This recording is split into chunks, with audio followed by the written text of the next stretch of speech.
한국인과 네안데르탈인. 62. 나도 네안데르탈인. 4. 혼란을 초래한 고고학계. 드마니시에서 발견된 원시 도구들의 정체도 혼동을 주었다. 드마니시에서 발견된 도구들은 자르거나 긁는 용도의 단순한 것들 뿐이다.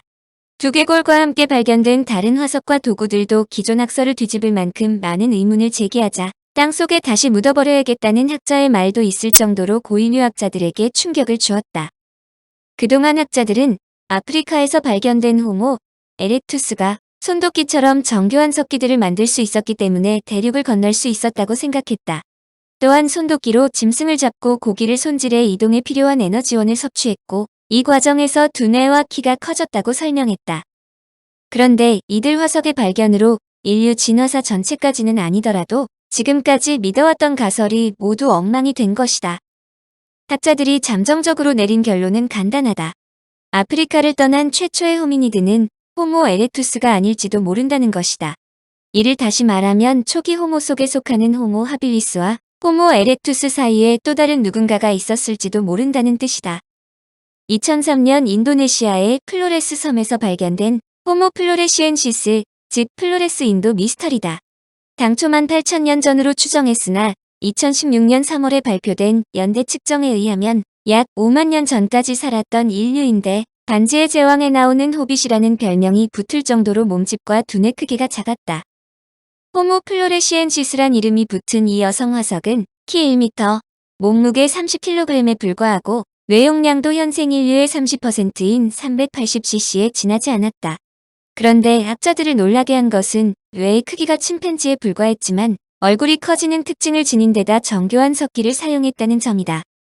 아프리카에서 머나먼 곳에서 최근까지 작은 인류가 살았다는 사실에 많은 고인류학자들이 놀라 이 화석이 새로운 인류가 아니라 그저 병에 걸린 현생 인류라는 주장을 했다. 하지만 최근의 연구 결과에 의하면 이들은 병에 걸린 현생 인류가 아니었다. 2015년 7월 캐나다 사이먼 프레이저대 고고학과 마크 콜라드 교수팀은 플로레스 인의 화석은 병에 걸린 현생 인류가 아니라 진짜 작은 인류라고 발표했다. 영국 런던 자연사박물관 엘리너 웨스턴 박사는 이들이 자원이 부족한 섬의 환경에 맞춰 진화하며 몸이 줄어든 것으로 추정했다. 반면 미국 스토니브루크대 윌리엄 융거스 교수는 오래전부터 우리와 다른 진화의 길을 밟아온 현생 인류와 다른 종이라고 주장했다. 드마니시의 미니 화석도 호모 하빌리스 등 크기가 작은 초기 호모 속일 가능성이 높다는 것이다. 이 연구 결과가 맞다면 건장한 호모 에렉투스가 아니라 작고 힘없어 보이는 침팬지보다 약간 큰 두뇌를 지닌 다른 초기 인류가 아시아 땅에 먼저 발을 디뎠다는 뜻이 된다. 놀라운 것은 2016년 6월 플로레스 섬에서 호모 플로레시엔시스의 조상으로 추정되는 화석이 발견됐는데 연대가 무려 70만 년 전까지 올라갔다. 플로레스인이 병에 걸린 예외적인 현생 인류가 아니라 실제로 수십만 년 동안 동남아시아에서 살았던 미니 인류일 가능성이 보다 높아진 것이다. 고인류에 대한 강타는 이뿐이 아니다.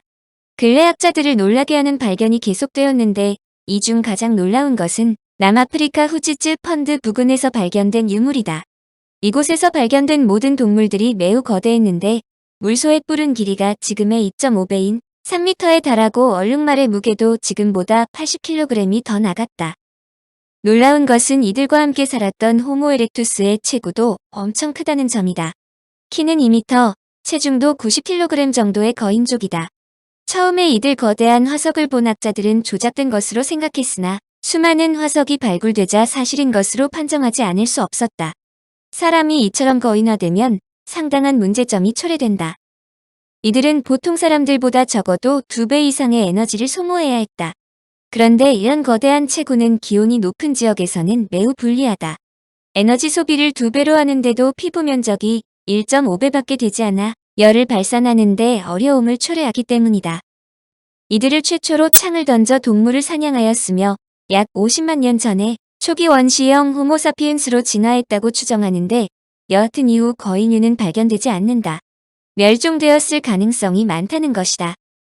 학자들이 이들 발견을 매우 중대하게 생각하는 것은 이들 드마니시 혈통에서 호모 에렉투스가 진화한 뒤 아프리카로 돌아갔다는 가설도 성립된다는 점이다. 이것은 수차례에 걸쳐 대륙 간 왕래가 있을 수도 있었다는 것을 보여준다. 이들이 아시아에서 북경원인과 자바인이 됐고 유럽에서 네안데르탈인이 됐으며 아프리카에서 호모사피엔스가 됐다는 가설도 성립한다. 이 설명의 중요성은 추후에 아프리카에 있던 호모사피엔스가 다시 유라시아로 들어와 전 세계로 퍼졌다고 설명되었는데 그들이 현지에 살고 있는 모든 현지인들을 대체한 것이 아니라 서로 교배하면서 살아갔다는 것이다. 이런 정황에 미시간 대학의 밀포드 월포크 박사가 폭탄 선언을 했다. 그는 호모 에렉투스에 대한 기존 학설들을 모두 무시하고 호모 하빌리스 이후의 것은 호모 에렉투스와 호모 사피엔스 두 종으로 통합하자는 것이다. 드마니시의 표본들 간에도 서로 차이가 심해 호모 속 계통에 대한 이런 급진적인 수정론을 뒷받침할 수 있다는 것이다. 이런 설명은 중앙아시아 기원서를 접목하면 자연스럽게 설명이 가능하다는 것을 이해할 것이다. 한마디로 과거처럼 고인류사에서 변방으로 설명되던 아시아를 인류 진화의 핵심으로 인정하자는 것이다. 2011년 미국과 조지아 연구팀이 드마니시 화석을 연구한 결과는 이런 주장에 기름을 부었다. 호모 하빌리스 등 초기 인류의 특징을 지니고 있는 것을 볼 때 호모 에렉투스가 아프리카가 아닌 아시아에서 탄생했을 가능성이 있다는 것이다. 즉 드마니시에서 발견된 작은 화석의 주인공은 초기 호모 속 인류이며 힘세고 똑똑한 호모 에렉투스가 오히려 이 인류로부터 진화했다는 것이다. 이 말은 호모 에렉투스를 중심으로 하는 다른 시나리오가 준비되어야 한다는 것이다. 이 부분에 대한 연구는 한치를 알 수 없는 인류사의 폭탄을 담고 있는데 적어도 아시아가 더 이상 인류 진화의 변방은 아니라는 점을 분명하게 제기하고 있다. 다시 한번 인류의 기원을 정확히 파악할 수 있는 마지막 장이 채워지려면 아직도 많은 시간이 필요하다는 의미인데 보다 큰 폭탄은 새로운 유전자 분석으로부터 등장한다. 우리도 네안데르탈인.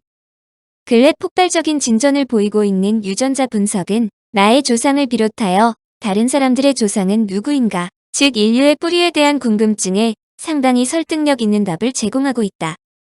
과학은 과거부터 상식이라고 생각하던 것을 과감히 부정하면서 참이라고 설명되는 새로운 정보를 제공하는 데 앞장서고 있는데 그 중에서 가장 당혹스러운 것이 인간, 즉 우리의 선조에 관한 문제이다. 그동안 우리의 선조에 관한 한 수많은 학자들의 도전으로 상당히 많은 기초 그림을 그리고 있는 상황이지만 워낙 오래된 과거를 다루다 보니 수학 공식처럼 명쾌하게 설명되지 않는다. 어떤 대상을 설명하는데 자료에 따라 연대상 몇십만 년 정도 차이가 나기도 하며 같은 자료를 갖고 전혀 반대의 주장을 견지한다. 청취자에게 원하는 것은 1. 구독 2. 좋아요